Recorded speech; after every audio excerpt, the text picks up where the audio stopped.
Hello, I once again decided to take a break from reading because once again my anxiety levels went out of whack despite me having to take meds for it, but I'm back. I might actually have a change to my hair soon because it's getting a little too long, and so yeah,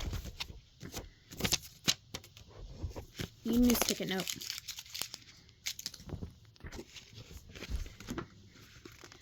Chapter 4. For Piper, the star day passed slowly and peacefully. It took a long, quiet walk and an afternoon nap that stretched till dinner time. Still, she had a slightly fidgety feeling, a sense that something was about to happen. During Star Darling's class, Piper had trouble paying attention to their guest lecturer, Professor Eugenia Bright. Professor Eugenia Bright taught wish granting. She stressed the importance of understanding the emotions behind a wish. Normally, Piper hung on her every word. Now she forced herself to focus as Professor Eugenia Bright said, "You need to be sensitive to your wisher, to pick up on feeling and desire," Piper interrupted automatically. The other girls seemed distracted too.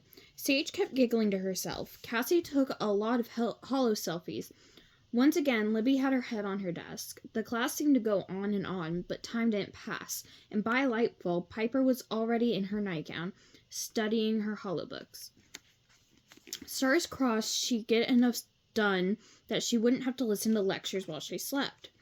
She wanted to keep her mind open, ready to receive the next dream message. Still, interpreting dreams could be tricky. One time, while Piper was living with her parents, her mom had dreamed their door scanner kept announcing, "Guest, guest." She thought they wind up having hydrons of starlings for dinner that night, so she asked BotBots to deliver star sack after star sack of sparkle corn to serve. Unfortunately, the dream merely meant their scanner was broken. Piper had sparkle corn sandwiches, sparkle corn salads, and just plain sparkle corn for Star Weeks. She still didn't like sparkle corn after all those star years. As Piper smiled to herself, her star zap buzzed. Piper felt a tingle. Could this be it? Could this be her mission? Of course, every time her star zap had gone off lately, she wondered the same thing. But this time it was different. SD Wish Orb identified, read the hollow text. Proceed to Lady Stella's office immediately. Piper moved as if she was in a dream, as if the cosmic transporter wasn't real, as if Halo Hall was just in her mind. That's actually the earliest we've ever been called to Lady Stella's they've been called to Lady Stella's office, because usually it's like chapter 5 or 6 before they're called.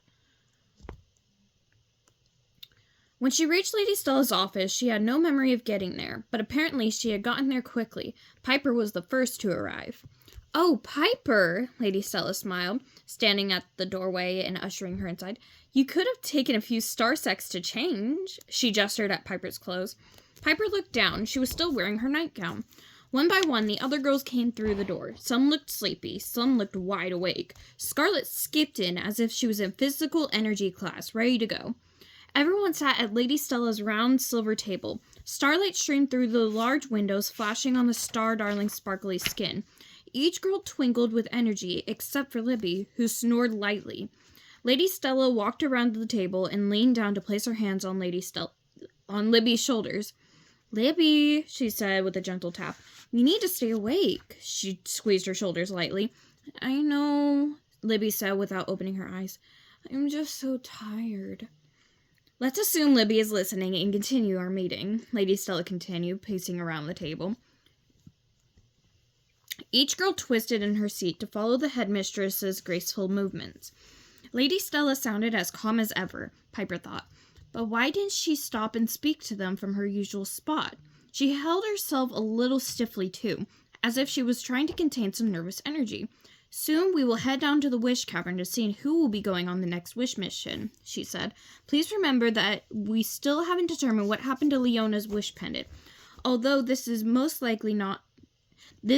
most likely not happen again. Whoever is chosen for this mission should proceed with caution." Up till then, Piper had just assumed it wouldn't happen again. Leona had a scary trip home. Her star had stalled, and Vega had to pick her up along the way. But now Piper didn't feel so sure. Quickly, she pushed away the negative thoughts. She wanted to relish this part of being a Star Darling.